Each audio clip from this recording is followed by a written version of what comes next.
This Torah class is brought to you by TorahAnytime.com.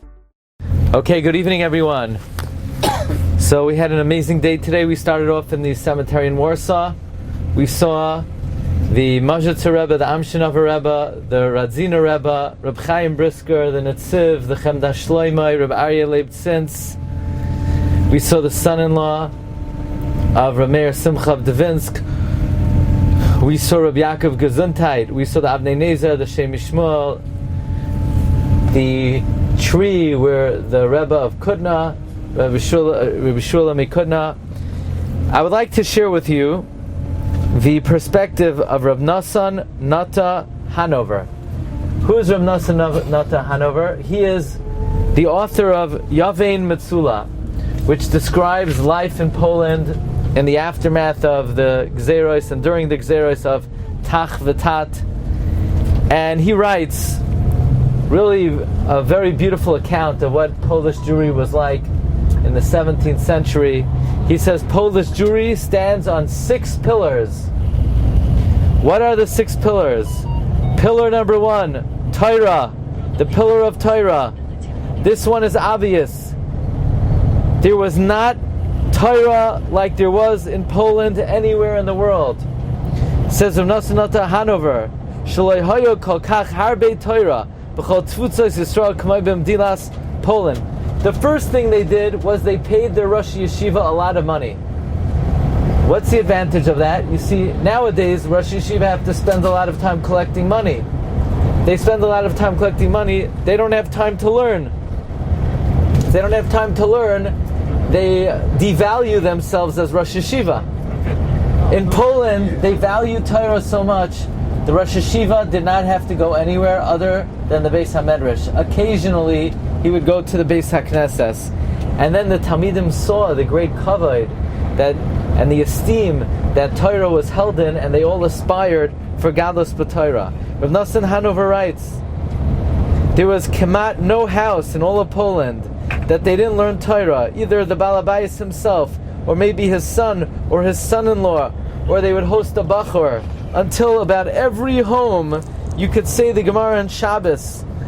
Amar Rava, derachim Rabbanim havilen benin Rabbanim. If you love Rabbanim, your children will be Rabbanim. Demoika Rabbanim havilei chas v'nas Rabbanim. If you honor Rabbanim, you'll have son-in-laws who are Rabbanim.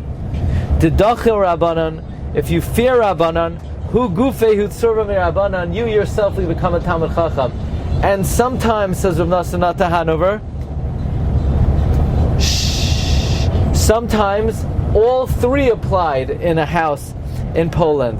As we mentioned earlier today, the method of learning in Poland was they would learn halacha. Halacha meant an amud every day, Gemara, Rashi, and Tosfos. The Rosh Yeshiva would then come into the Beis Medrash. They would ask the Rosh Yeshiva all of their she'elos, and then the Rosh Yeshiva would ask the Bachram his she'elos and say a Torah. This they did until Tu B'Av and Tu B'Shvat. Now, very interestingly, they had Gaboim. The Gaboim would test the Bachram every week.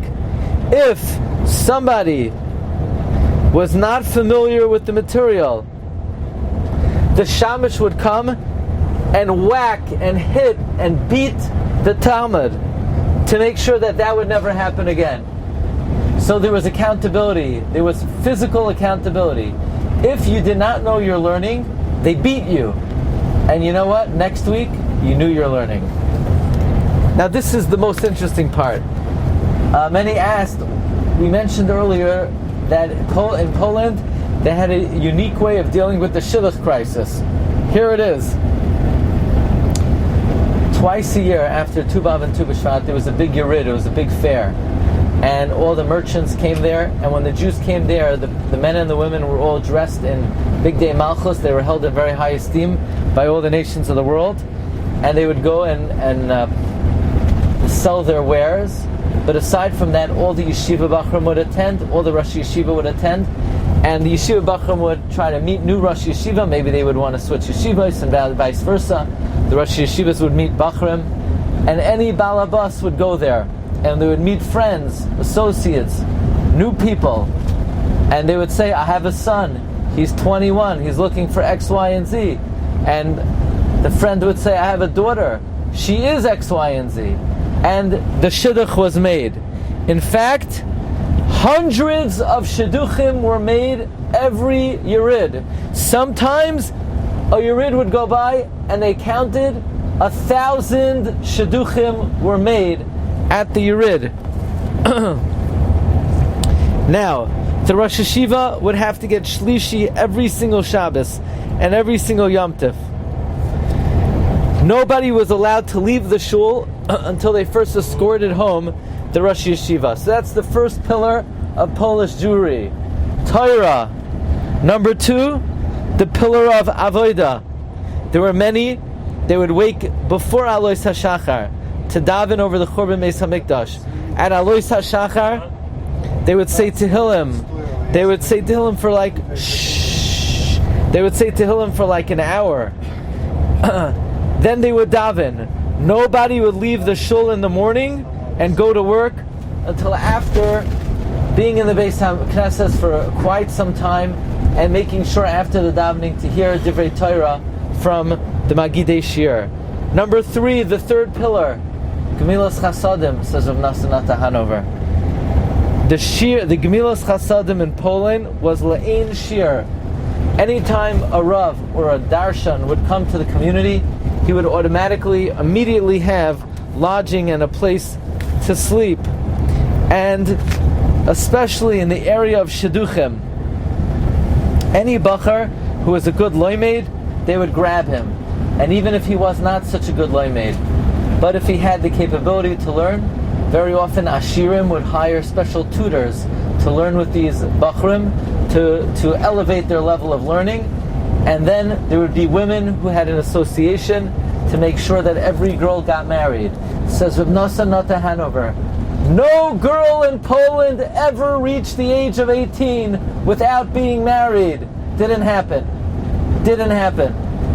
They made sure, the community made sure everyone was taken care of. So that's the pillar of Gemilas Chasadim. Number 4, the pillar of Din. In Poland, like in the Yerushalayim, before the Beis HaMikdash, in Poland they had Batei Dinim in every single city. You didn't want to go to the Bezdin of your city, you'd go to a nearby Bezdin. If you didn't want to go there, you would go before the great court. The Midas Hadin, Dinim, the Batei Dinim, were established in Poland like it was once upon a time in Yerushalayim. Number 5, the pillar of MS. Every Kehillah had appointees who would check the scales, the weights, to make sure, Glatstein, that every single stone used to measure was smooth and correct and accurate. And finally, the pillar of Shalom. The pillar of Shalom. In Poland, says Rav Nosson Nata Hanover, there was so much Torah that at the meals they would be mafalpel in halacha or midrashim. As long as they were eating, they were talking and learning to be mekayim the inyan of v'Torah b'soich me'ai. These are the 6 pillars upon which Polish Jewry stood. Torah, the proliferation of learning. Avodah, the excellence in davening. Gemilas Chasadim, the unparalleled acts of charity, specifically in the area of Shidduchim. Din, setting up court systems. MS, honesty, and Shalom, peace. On these 6 pillars stood the greatest center of world Jewry, Polish Jewry. Al Shisha Dvarim, Kehilos Poilin Oimed Al Gabehem. Thank you very much. You've just experienced another Torah class brought to you by TorahAnytime.com.